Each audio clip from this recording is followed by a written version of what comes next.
not miss. She's due up second in this inning, and that earned her the start in this game. She also started in the midweek game against Oklahoma State, where she hit another home run, one off of Ruby Malin. That was another go-ahead home run. But how about after that, giving up that home run, Matt, how Jocelyn Briski has come out and looked really great to start this game. Gets a quick out here and is now set down 5 in a row. And a lot of soft contact, too. We saw Oklahoma in their outs in yesterday's game whenever they were an out that was put in play. They were hard-hit balls that Alabama had to make plays on. A lot of soft-hit ground balls feeding her infield. Strike one to Maya Bland, who you referenced getting the first start of the series here in game 2. Has really boosted that average this week, up to 286 with those 2 home runs. But for Briski, this was a major test. Last 2 outings, 1 inning pitched at LSU, 2 earned runs on 3 hits, 2 walks. Yesterday, an inning and a third, 2 earned runs, 3 hits, and a walk, including that game-winning home run given up to Maya Bland. She looked good. She was 3 up, 3 down in the 6th inning whenever she came in, and then started out the 7th inning with a really weird play, followed by a strikeout, and then it was the home run after Gabby Garcia reached on a bunt. 0-2 to Bland. Again to first, Duchesne. A tap of the bag, 2 down. And honestly, that feels so good. To get past that first at bat where you face a hitter that hit the home run off of you. It's always in the back of your mind, but you just have to trudge forward and continue forward. And we talked about that, having the mindset to go out there, get the start after giving up that home run. It is not always easy. It feels uncomfortable. You're thinking everybody's talking about you. Oh, that's the pitcher that gave up the home run. They're not going to cheer for you or whatever it is. You have to push that aside. And it's exactly what Briski has done so far in this game, first time through the order.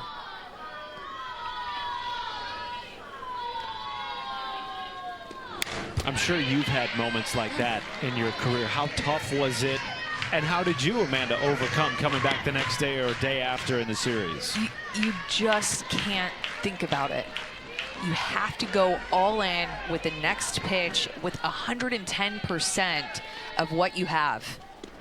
Because the minute that you start to pull back and you think about it and you're fearful of it happening again, then you're only giving 80%, 70%. You're not giving your best foot forward. And right now, in this game so far, we're seeing Briski's best foot forward.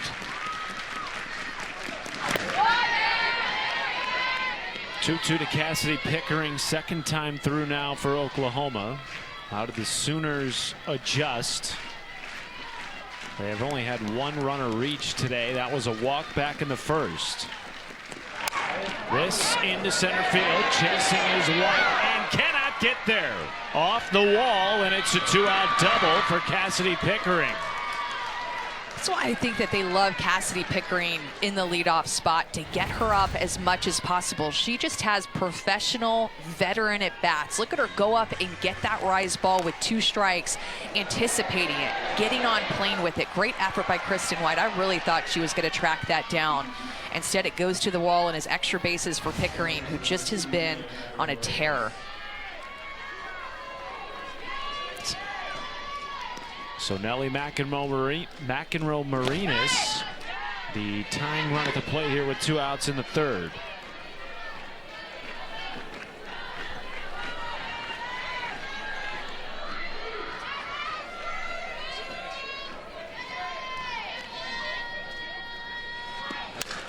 One 0 to third. Elstad on the first in time, and Briski pitches around a 2-out double. Holding Oklahoma scoreless through 3. It's a 2-0 lead for the Tide. Get a win or 2 in the next couple of games against Oklahoma would be huge, but they have a challenging schedule coming up, trying to get some momentum here at the end of the season and catch fire. I'm going to ask you to look into your crystal ball. If the season ended today, what does your gut tell you about Alabama hosting? You know, it's really hard because I haven't taken enough of a look at the teams around them and sure. in RPI to compare strength of schedule and top 25 wins and bad losses. I mean, it's a full-fledged hate to say it, but it's so cliche, but body of work that the selection committee looks at, that we're so used to hearing that phrase over and over again. And it's comparing and head to head. Right now, Mississippi State is ahead of them in RPI, and Alabama lost that series to them. So a lot of numbers to look at, a lot of numbers to crunch and compare when you're trying to see who's going to get those top 16 seeds in May. 8 of Alabama's final 12 games of the regular season, including Game 2 here today against RPI top 10 teams. They have a chance to control their own destiny, not have to worry about the other teams around them. If they can just stack up wins over these next few weeks before the SEC tournament. And for Alabama, they're trying to slide in there into a top 16 seed. For Oklahoma, they're trying to slide in there to a top 8 seed. So top 16 seeds are going to host a regional, which is a big deal. But if you're a top 8 seed and you win your regional that you get to host, then you get to host a super regional. So it increases your chances just based off history in the past and home field advantage of making it to that next step after supers, which is the Women's College World Series, the Dreamland.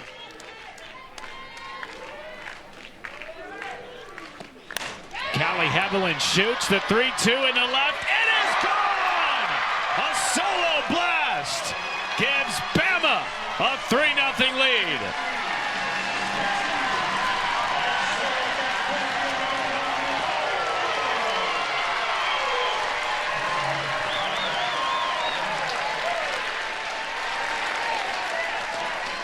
We talked about Kirsten Deal working the right-handed hitters up and in, and look at Hevelin adjust to this pitch and get her barrel to it.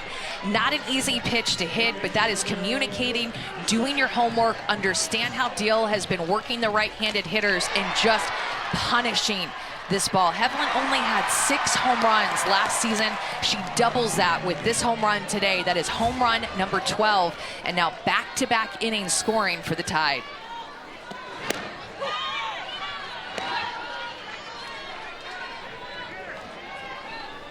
Those 12 home runs for Hevelin, leading the Tide this year. Passes the bat to Brooke Elstead. Could be a broom though too, you know, that you go up and hit with.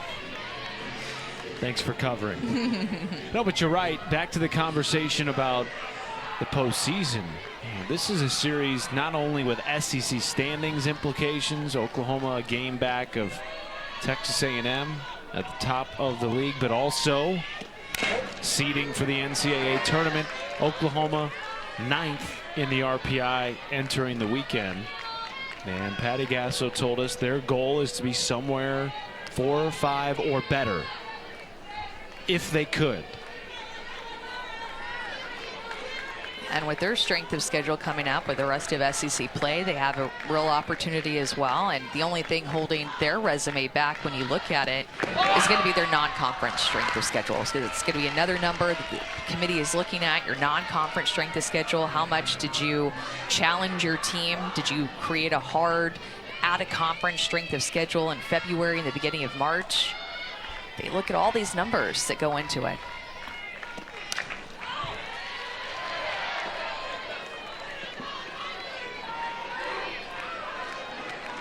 It is a huge deal that Alabama put runs on the board in back-to-back innings. Coach Murphy told us coming into this series that they wanted to throw the first punch, and felt like they did that yesterday with the start that they got from Caitlin Riley, and they scored first. 2-2 fly to right, 1 down. But it's important to continue to throw those punches. I can't stress how big of a deal it is to score in multiple innings and show to Oklahoma and their dugout, we're not going away today. Patty Gasso out of the Oklahoma dugout. Might this be the end of the road for Kirsten Deal? Second time through the order against the Crimson Tide. Oklahoma does have action in its bullpen.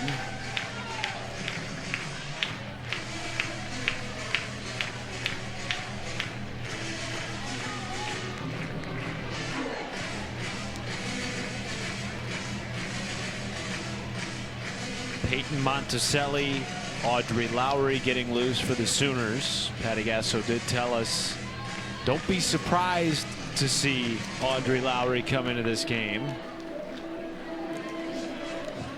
And I think one thing to remember, Matt, is that in terms of RPI and seed conversation, there's still so many games left that have big time implications. So just because a team has an RPI now does not mean on May 11th when we have the selection show that that's what their RPI is going to be there. Both of these teams are working to increase their RPI, make their resume even better to be able to earn a top 8 seed or to be able to earn a top 16 seed. And there is still plenty of opportunity.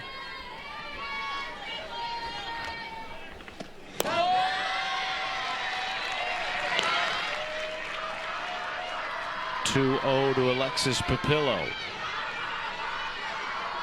Now, both of these teams, particularly in recent years, synonymous with postseason success. Of course, Oklahoma, the unprecedented four-peat.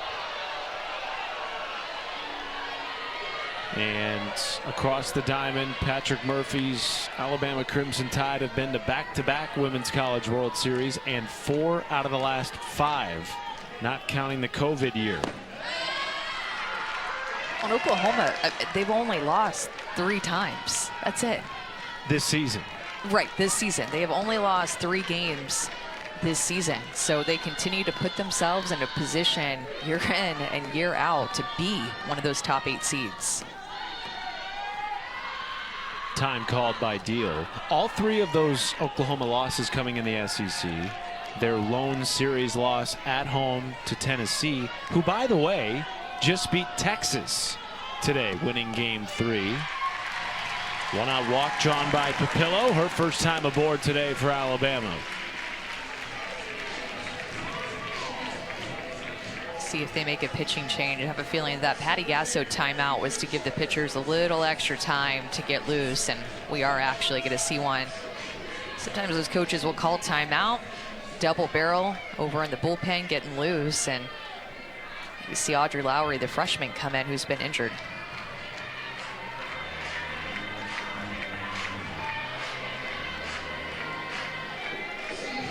Oh, I can see Isabella Smith.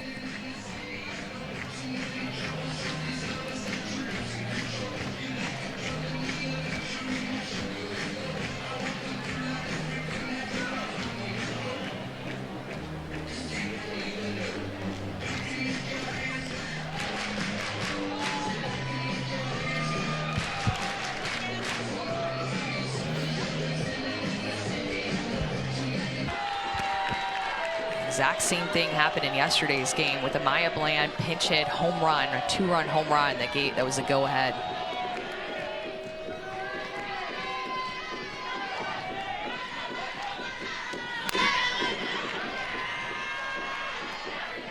So 1 on and 1 out for Alabama here in the 3rd. Isabella Smith takes over for Kirsten Deal in the circle, the senior coming in with a runner aboard.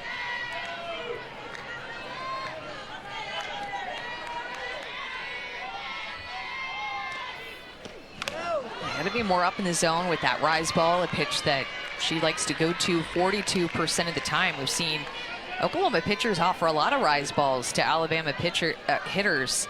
Sam Landry threw the complete game, threw under 100 pitches yesterday in that complete game win. Aimed at her rise ball a lot. And then Kirsten Deal, who got the start today, the lefty, went up in the zone as well. Well, for Isabella Smith, her innings have been more limited the deeper we have gotten into SEC play. Didn't pitch at all in the 3-game series against Tennessee, series that preceded this one for Oklahoma, coming off a bye weekend in league play. 1-2 to Dukeshire.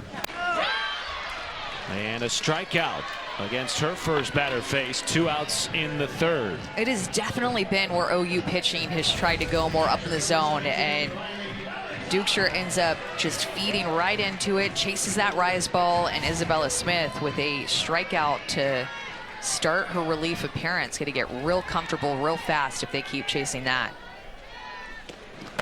Here is Riley Valentine. Singled in her first at bat of the game against Kirsten Deal back in the 2nd inning.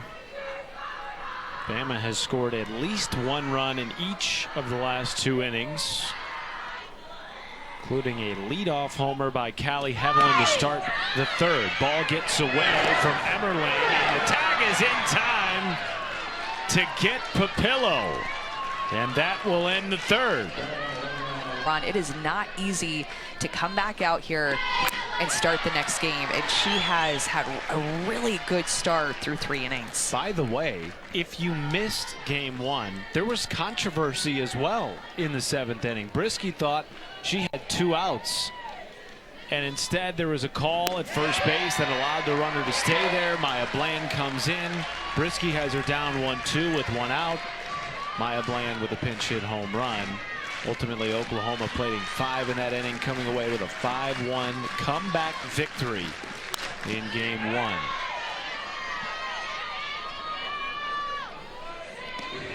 She's really been using her drop ball to feed her infield a lot of ground balls, something that Alabama's defense has struggled with. They have not had the best fielding percentage this year in its entirety, but it seems like in the past few weeks their defense has gotten stronger. No errors in yesterday's game, only had a couple of free passes in terms of walks by the Alabama pitching staff. Their defense has been making plays. Here is the 1-2 to Ella Parker. Misses low, ball 2. Well, you're right. Alabama came into the day with a .959 fielding percentage, 13th in the SEC, but they have been much tighter defensively in this series. Parker to center. Speaking of, Kristen White in center field. Kristen White can cover a lot of ground out there in center field. She was tested toward right center field, couldn't grab one earlier in the game. A Pickering double, gets to this one in left center and comes away with a pretty catch. Doesn't even have to go down to the ground. That is an important leadoff out. Making her first start of the series in center. Also had an RBI single in the 9 spot earlier in this game. And now 1 down to the bases clear for Gabby Garcia.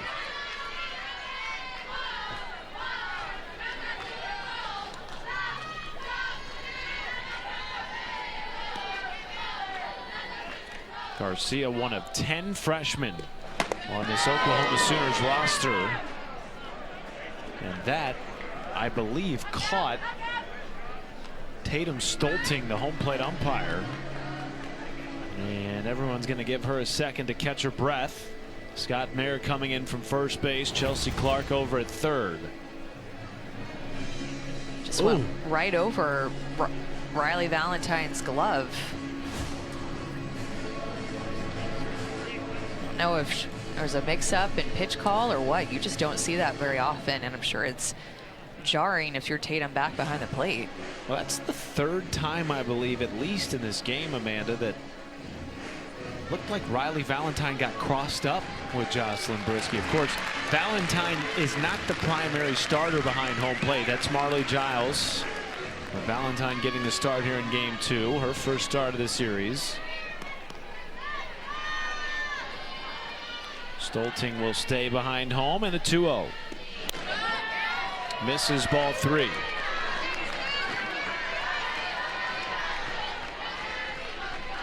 Second time through the order for Oklahoma. We wondered coming into this inning, how would they adjust to Briski? This is a more patient at bat, certainly, for Gabby Garcia. Working the count, taking some pitches that are up in the zone that are clearly balls. Chasing that one out of the zone in a hitter's count, looking like that was a pitch that she liked to hit, but that rise ball has some zip on it today.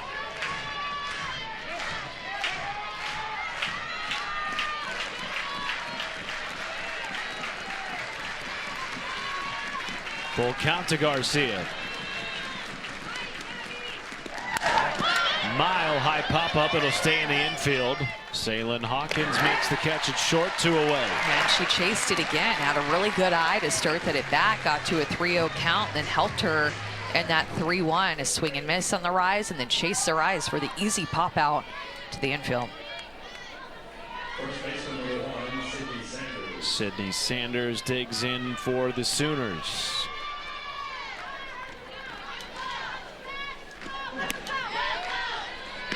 Last time Oklahoma trailed 3-0 was less than a week ago against Oklahoma State. Trailed 3-0 early in that game, wound up winning 11-3 in front of 9,000 plus in Oklahoma City. And if you are just joining us, Amanda talked about at the top of the show, Oklahoma continuing to show us that they have the ability to win in different ways, despite such a youthful roster. Can't ever count them out, as Sanders is now down to the count 1-2. Yeah, it just doesn't feel like they ever panic when they get down. There's so much belief in that dugout, even though there's a ton of new faces, whether it be freshmen or transfers. Just an entirely different looking roster and starting lineup, but that same mindset still lives in the Sooner dugout. Into left, giving chase Vandegrift, and a 1-2-3 inning for Briski. We will chat with the Oklahoma head coach, Patty Gasso, when we return. Bama with it in the bottom of the fourth, with Isabella Smith back in the circle for the Sooners. Struck out Abby Dukeshire to close the third. Coming in to relieve Kirsten Deal. Well, it's in this time too. Look, if you're Alabama, you've scored in back-to-back innings. You want to score again in this inning to continue to put pressure on. And then on defense, I mean, I hate to say that you have to be perfect to beat them, but it really does feel defensively like you have to be perfect to beat Oklahoma. And so on defense, they just have to continue to make plays and don't open the door at all for them on D. They have been very clean defensively in this series.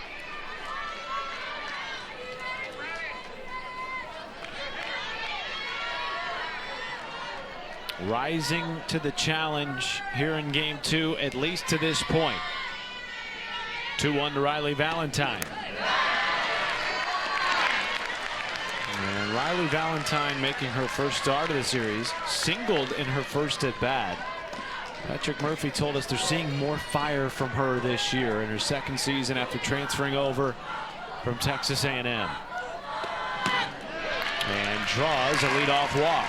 Just there's something about her where it feels like she has her best at bats in the absolute biggest moments. She might not hit for a high average. In fact, entering this game just hitting 205, but it just seems like her hits come, or her great at bats come to draw that leadoff walk, come at the most important games and the most important times.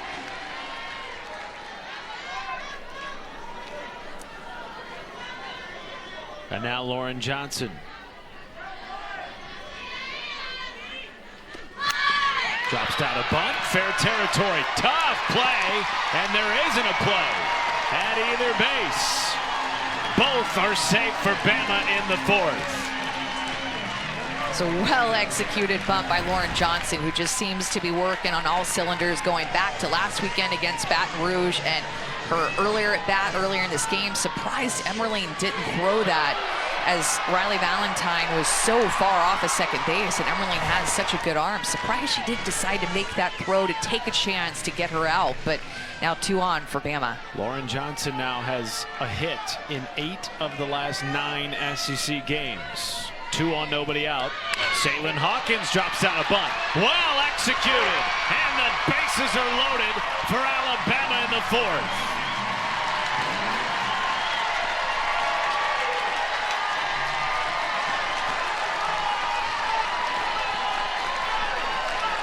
Remember, this is Alabama's strength, their athleticism, their speed, their short game when it's working. This ball just dies right out in between Emmerling and Smith. Miscommunication. It's loud in here, but it was just a no man's land. A couple of bunts put down, well executed bunts by Johnson with her speed, and then Hawkins. How about the small ball here from Patrick Murphy?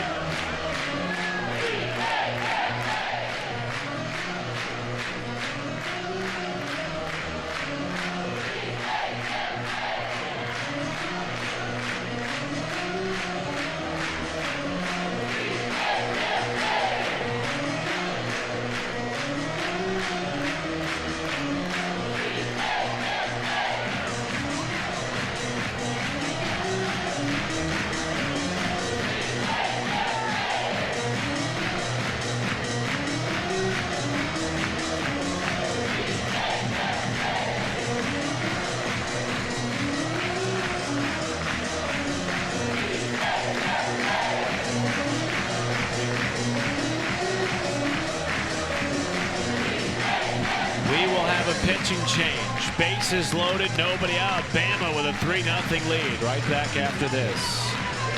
Audrey Lowry, Amanda, with the bases loaded, nobody out. And freshman steps into the biggest moment maybe in her young career. Pitch game 3 of the South Carolina series in Norman that started out Oklahoma's inaugural SEC play, and that was a big game for her. She stepped up, won that game. Now enters in relief, where Patty Gasso says she's very comfortable in these relief moments. Quickly 0-2 to Kristen White in the 9 spot. White's first at bat of the game, an RBI single off Kirsten Deal, also a left-handed pitcher. Here's the 0-2. Outside, ball 1. Alabama had the bases loaded, less than 2 outs in game 1, and were unable to capitalize. Today, they have been much better with the timely hitting. But boy, is this a big inning for both teams.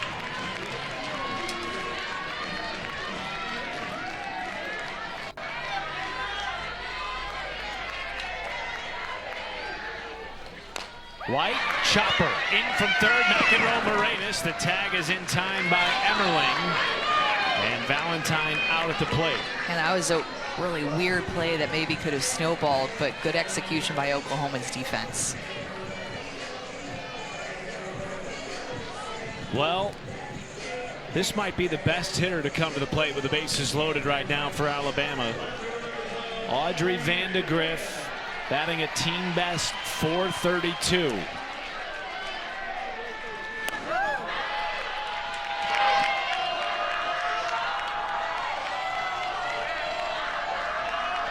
Freshman on freshman here. Vandegrift from Bogart, Georgia. Launches this in the right field. Back on it, Pickering. Deep enough to score a run. And Bama adds to its lead.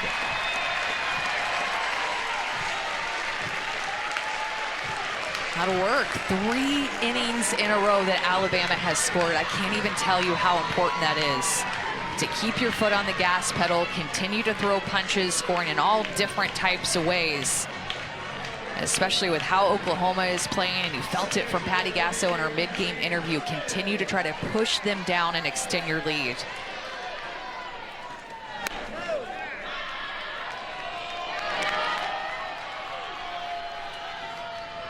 And now Callie Hevelin has a chance to add to it. Alabama had just 3 hits in game 1. Callie Hevelin had 2 of those. And already today has homered. Runner goes, and the tag won't even be applied. White is in safely at second base, and now 2 in scoring position with 2 down in the 4th for Alabama.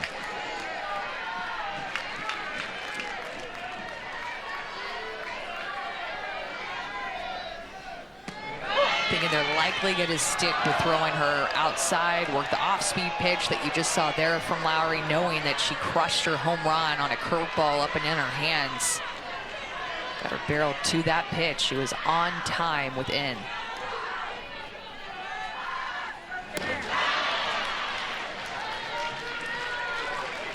Big strikeout there of Hevelin to end the inning, but as Amanda mentioned, 3 straight. 0 for 5 with runners on last night were the Tide in a 5-1 game 1 defeat. Today 5 for 10. And the pitcher in the circle during the pivotal moment of that defeat last night for Alabama was Jocelyn Briski. Gave up the pinch hit 2-run homer to Maya Bland, giving Oklahoma its first lead of the game. She comes back and gets the start in game 2. We wondered how would she respond. She has been nearly flawless tonight. To me, it was just a story of resilience. I mean, I'm sure she didn't get a lot of sleep last night and then came back out today thinking about it. And maybe, I'm not sure when she found out that she was going to start this game, but she's just been great.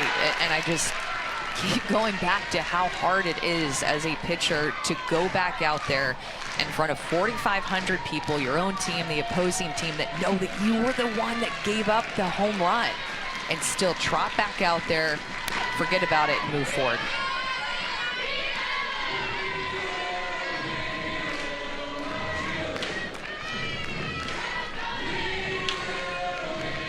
1-2 count to Abigail Dayton. The 6-hitter leading things off for the Sooners in the 5th. Into center, tracking it is White, and makes the catch, one away. And thinking about it too, Matt, I feel like it's just something so unique to our sport. We oftentimes compare baseball and softball, but you don't see a relief pitcher or closer give up a home run in the 9th inning and then start the game the very next day. This is so unique to softball that she would be put in this situation back-to-back games to end the game and then start the very next game. On by Abby, lasered into the mid of Vandegrift, 2 away. That's such a great point. And Patrick Murphy told us before the game, straight up, if we're going to win in May, we need Jocelyn Briski. There was no other option for him as far as what he's trying to do long term. It had to be Briski. She had to show this type of resilience. Boy, has she delivered. She has it. She has really great stuff. She showed that last year as a freshman. When they needed her in the postseason, she stepped up alongside Kayla Beaver, but it seemed like Briski was the one just late in the year that just took her game to another level as a freshman. She is fully capable of it. This year just has been more challenging for her as a sophomore. Given up a few too many free passes, walks, hit by pitch, but when you look at her batting average against her, I mean, it's pretty low, but those walks get you in trouble in a hurry. Just the lone walk tonight for Briski. And a 2-1 count to Emmerling. And to your point, last year she pitched in all 3 super regional games against Tennessee, including the 1 earned run over 6 1/3 in the decisive Game 3 victory, sending Bama to back-to-back Women's College World Series. Emmerling shoots the 2-1 into right field, and it's just foul for strike 2. Well, and their theme last year that they kept saying over and over again when they had one of the worst seasons, or the worst season that they've ever had in SEC play, is just the word yet. We haven't played our best game yet. We haven't played our best yet. And it was a theme that stuck with them, ended up making to the Women's College World Series despite having a losing record in SEC play for the first time in history. To third, Elstad scoops and fires in another 1-2-3 inning for Jocelyn Briski, cruising with a 4-0 lead, middle of the 5th in Tuscaloosa. And now I'm forgetting how many wins in the bottom team, but they had the most wins, best strength of schedule, 8. There we go. And so that's UCLA, Virginia Tech, and Alabama. That RPI is a big number that they use when the selection committee is deciding, not the only thing that they look at, but a big part of the criteria along with your strength of schedule. And Coach Murphy told us that he may have overscheduled this year with this team and had a really tough non-conference preseason or pre-conference schedule, and looking back on it, maybe it was a little bit too hard. Did I overschedule knowing we had a tough SEC schedule ahead too? But maybe it's just going to make them stronger in the end. Does that come back to help them, though? Exactly. Come selection time, right? Top 10 strength of schedule. Certainly that is one of the many factors that the committee will weigh in addition to RPI. By the way, those 9 wins against RPI top 25, top 10 most in the country. That's off the glove of Lowry, and the throw is not in time, and Elstad is aboard for the first time tonight.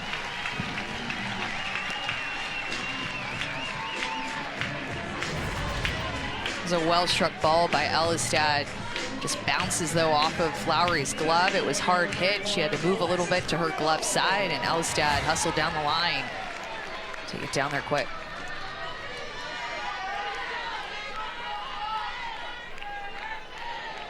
And now Alexis Papillo. Excuse me, swing. The flip to second, good. No time for a turn, but they do get Elstad 1 away. When you're just putting pressure on a team like that, that check swing just rides right back into Oklahoma's momentum, because right now, you don't want them to think that you're unsure about anything. The way that you're taking a pitch, the way that you're going after a pitch, you want them to think you are just all in, pedal to the metal about every aspect of the game. And I know it just seemed, oh, it's check swing, whatever, but you know that just you may or may not let Oklahoma in a little bit with unsureness. Your attention please, pitch running for Alabama, number 81, Marty Hubbard. Marty Hubbard comes into pitch run for Papillo over at first base. And Dukeshire at the plate. Hit by a pitch, struck out, and a run scored. Strike to Dukeshire. Well, this strong. 7th home run of the season for Dukeshire, and now Alabama has scored in 4 consecutive innings. What a response in Game 2 by the Crimson Tide after losing a 1-0 lead with 1 out and a 1-2 count in the 7th in Game 1. On the cusp, and we felt it in the stadium yesterday, with the crowd behind them, on the cusp of taking down 4-time defending national champs. Couldn't get it done. And Patrick Murphy told us during his mid-game interview a few innings ago, his message to his team, all the pressure's on Oklahoma. Why not go out and steal one tonight? It's all about the mindset, especially after a tough loss like that, where you might start to feel like all the pressure is on us because we lost that game before. We have to come out here and win this one. But it's Coach Murphy who has coached for so many years that just knows how to get through to his team and get them in the right mindset to enter this next game with a fresh start.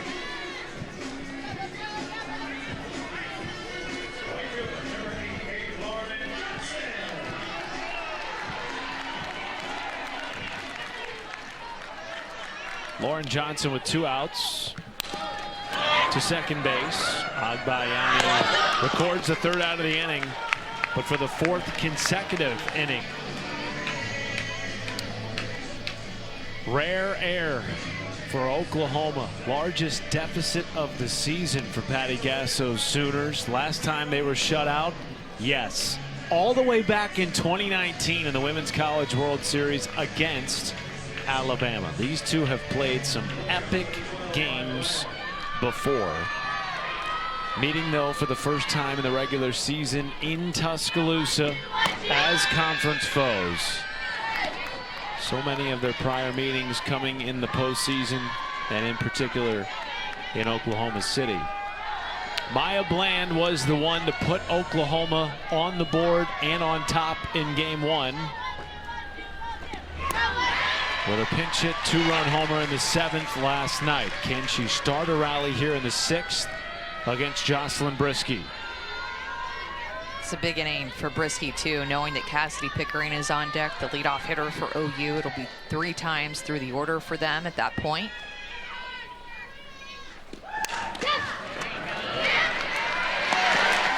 One away in the 6th.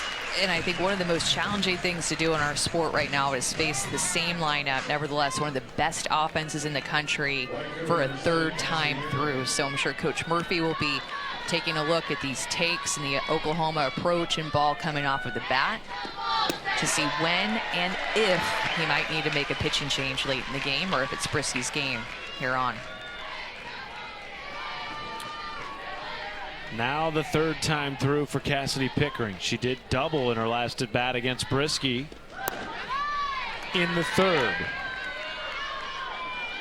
That remains the lone hit of the game for the Sooners to this point.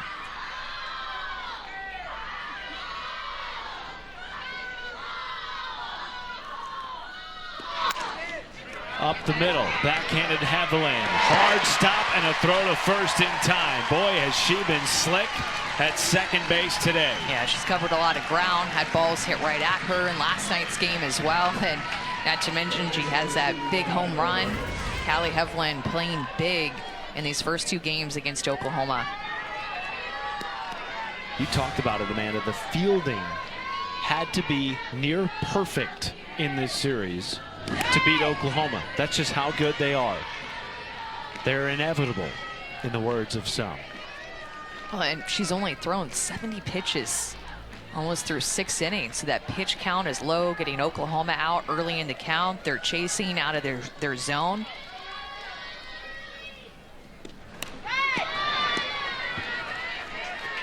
Well, Patty Gasso told us she was a little bit frustrated with the approach at the plate during her in-game interview,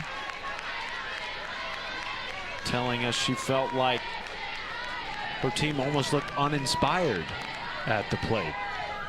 Here is the 2-0 to McEnroe-Marinas. Strike one. And Briski's just making some good pitches. That pitch on a 2-0 count, or in a 2-0 count, right at the knees, inside corner. Not a lot as a right-handed hitter that you can do with that. And you're thinking 2-0 count, I'm going to get something better than that. And beautiful drop ball to get back into the count. And then good take there by Nelly that did not go after that rise ball. See if Briski goes back to that drop ball in the inner half again. Hitters count to the freshman McEnroe-Marinas. In the air to right. Playable for Johnson. 10 straight retired for Jocelyn Briski. Bama with a 6-0 lead as we head to the home half of the 6th in Tuscaloosa.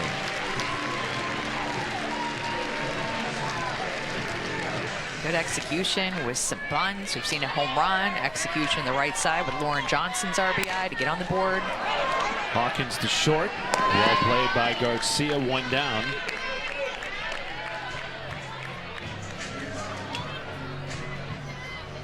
One thing to take comfort in if you're Oklahoma, they have mounted comebacks before. They had a 5-1 deficit against South Carolina earlier in league play. Wound up winning that game 10-9.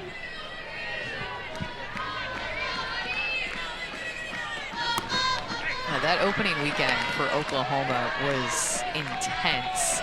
Patty Gasso called that weekend against Carolina all 3 one-run games, but survival of the fittest.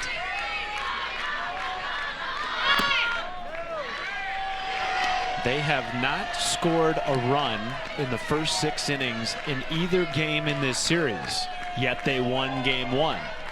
Granted, they trailed 1-0 heading into the 7th yesterday afternoon. Bit of a bigger mountain to climb tonight, and Audrey Lowry's job is to keep it at 6.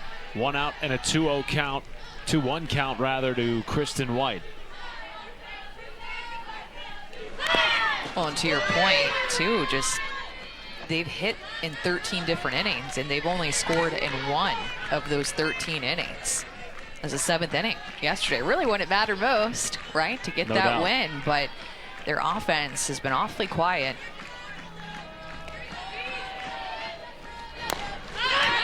Against an Alabama pitching staff that hasn't been the strength of the team this year. Some irony in this series already here in game 2 in Tuscaloosa. But she has been tremendous tonight. Jocelyn Briski bouncing back after giving up the game-winning home run to Oklahoma last night. White, floater in right field. Charging in Pickering. 2 down.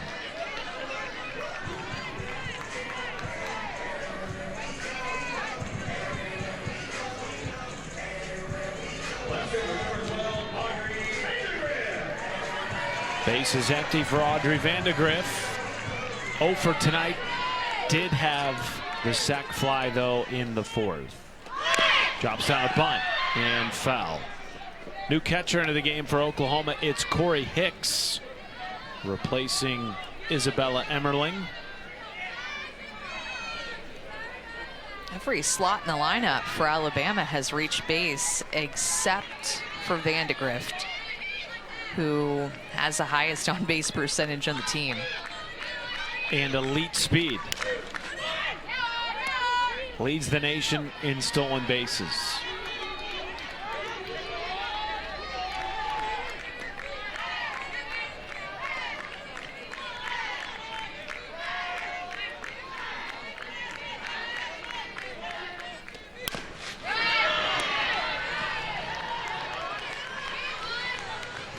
I mean, opening weekend, talked about stolen bases. Opening weekend, Vandegrift had 9 stolen bases. 6 RBIs, 6 runs scored, a monster opening weekend as a freshman. Into left. And caught for the 3rd out of the inning. Oklahoma down to its final 3 outs. They'll have the heart of the lineup. Parker, Garcia.